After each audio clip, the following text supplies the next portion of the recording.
Hello and welcome to the big kick-off with Racing Post Sport. My name is Luke Moore and joining me today to talk about European football is European football expert Paolo Baldini and the Racing Post's Mark Langdon. Chaps, I thought we'd start with Spain and La Liga, and we put a tweet out, a poll out to our followers at Racing Post Sport, asking them, is the £107 million transfer of Antoine Griezmann better business for Atletico Madrid or Barcelona? Now, 64% of people said it's a better deal for Atletico Madrid. Paolo, how do you feel about that?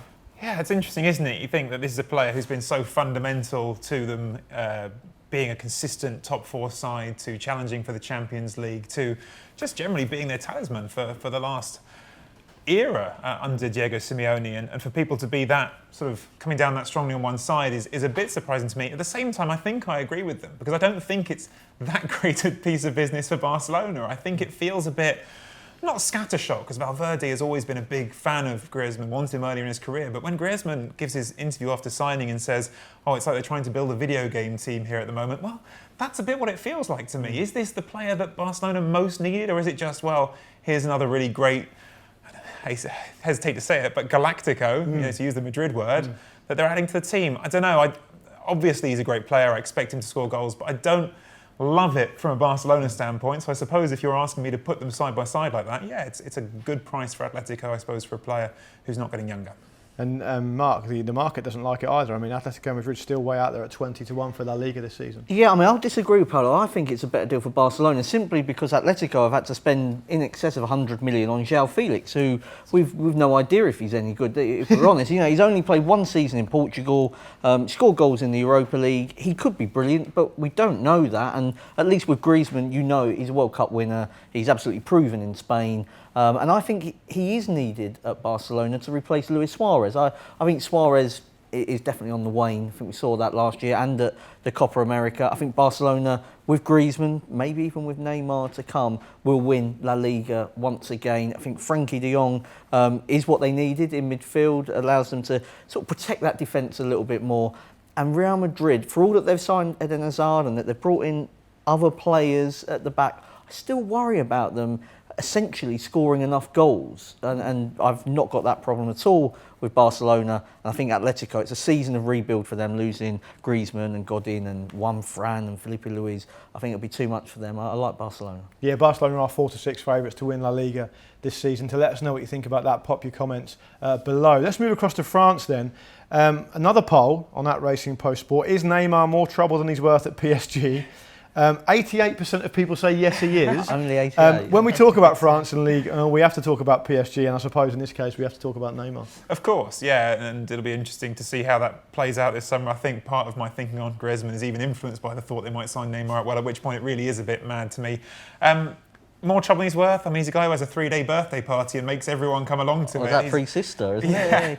It's a guy who argues with his teammates about free kicks. It's hard to say of a player who scored you a goal a game, and he's been brilliant there. But do I think that PSG would win the league without him, with Mbappe and Cavani? Yes, I do. Have they won the Champions League with him? No. So yes, he probably is more trouble than he's worth. Yeah, he's won PSG are 1-7 to win La Liga. To win La Liga, and it's about what you'd expect. I mean, the other runners and riders: Lyon at 12-1, Marseille at 30-1, and Monaco way out at 40-1. Is this the most boring league in Europe?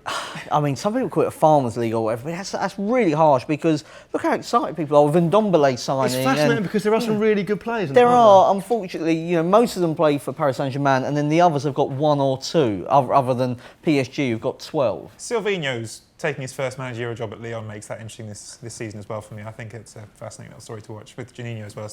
I've got one bet here. Mbappe's like 1-3 to win the Golden Boot top goal scorer. Now, of course, he's the most likely one. Edinson Cavani, when he plays, is not that far behind him in terms of what he offers the team with goals. And if Neymar does go, I mean, Cavani's a much bigger price, and it only takes a minor injury, and all of a sudden he's a big runner. Yeah, that sounds like value to me. Let's go to your specialist country then, Paolo. Italy. It's tempting to think that it's another one-horse race over there. I mean, the betting seems to think so. Juventus are in at 4-9. Inter second favourites under Antonio Conte, of course, at 5-1.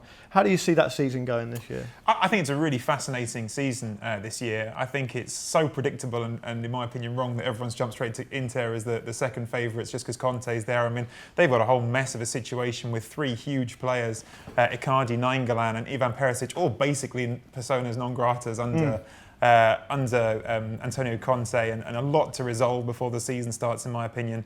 I think Napoli, they've still got work to do in the transfer market. I think they definitely want to add an attacking midfield player. They were after James Rodriguez. Doesn't look like that's going to happen at the moment.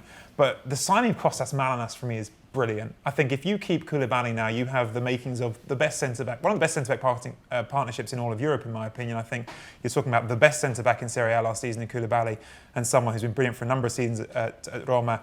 The last, I think it's 12 seasons now, the team that's conceded the fewest goals has always won Serie A. And the fact that you've got Sarri coming in at Juventus, you've got so much turnover, you've got a new style of football being played. I mean, look, Sarri's not crazy about defence. The Napoli team that he finished second with actually conceded the second fewest goals in that season. But I think there is an opportunity this season, and I don't know, Ancelotti, that defence, I think there might just be a challenge. The 6-1 mark, does that have any interest for you? Not really. I'd prefer them to Inter, but I just think Juventus, albeit that they've got to integrate under Sarri and a different style of football, so it doesn't really feel like a Juventus coach that we've come to expect. But they've still got Cristiano Ronaldo, and they've still got Bonucci, and now they've got De Ligt. And you look at their squad. I saw that game against Tottenham recently. Their squad is bats like 20 deep, and I think that Napoli, first 11 v first 11, I think Napoli can give them a game and have shown that they can give them a game over a whole season. Only a couple of injuries it takes, and I think that's the big area of concern for me. So, any interest elsewhere? I mean, AC Milan at 25-1, Roma at 4 out of 40. I mean, Roma have no real history of winning consistently, do they? I think it's certainly those three teams streets ahead. Obviously, Atalanta finished fourth last season, but that would be a huge leap forward for them to challenge. Milan's big advantage is that they won't be playing in Europe, so fewer games, but they haven't been able to spend this summer at all. A new manager again coming in, Marco Giampaolo. I think it's hard to see anyone outside of those three being particularly close. There must be some of you out there who think Juventus won't win Serie A. I mean, you're crazy, but if you are out there, do put it in the comments below this video. Finally, we move across to Germany. It's Groundhog Day. Bayern Munich are 1-4. Is this a one-team league as well? But Dortmund maybe a little bit shorter priced at 9-2. What do you make of this? Oh, I'm going to keep being the optimist. Actually, I think that again. So far, you think no favourite is going to win. No favourite. I think PSG might just.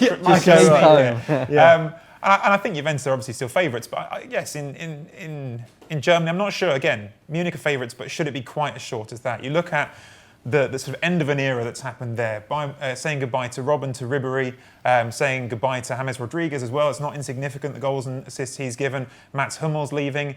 Not all of that has been replaced yet. They came out of the sort of summer transfer window block so fast, I guess, signing Pavard and Hernandez, and everyone thought it was all going to get sorted. But actually now you still look at that squad and think, well, have they replaced everyone there? Meanwhile, some really interesting signings at Dortmund for a team that perhaps even added by getting Hummels that thing that it was missing last season, a little bit of experience, a little bit of calm. I don't know. I don't think it's. You could say it's unfeasible, especially if we remember how fast Dortmund did start last season. I don't think you could say it's unfeasible that you get a tight race again this. I fancy a title race. They were reined in though, weren't they? It was like an inevitability about it, wasn't it? Yeah, but Royce got injured, and obviously you do need a little bit of luck if you're backing an outsider on sort of the injury front. I think Royce's injury 9-2 is not great value though, is it? No, I think it is in what is essentially a two-horse race. I think it is value. They've got the better coach in Lucien Favre compared to Niko Kovac, and I think Bayern have lost that sort of Bayernness about them. When they keep nicking late goals and you can chuck Robben on and Ribéry will sort of demand high standards. I think they've lost in getting rid of so many of the veterans. I think they've maybe lost some of those that really set the mark of what it means to play for Bayern Munich. Paolo's mentioned some of the Dortmund signings. I think Julian Brandt adds a whole new dimension to the team in the variety in which he can play. He can play out wide, he can play through the middle as well. Expecting big things again from Jadon Sancho. Let's give Dortmund a go. Give me one team who can upset the apple cart around Europe and win the league this season that aren't the favourites. Other than the ones we've just mentioned, or including the ones we've just mentioned? give me one. Just pick one from across Europe. Dortmund. Yeah, definitely. Yeah, definitely Dortmund. All right. Thank you very much for watching our European version of the Big Kickoff here on Racing Post Sport. Don't forget to leave your comments below, and we'll see you next time.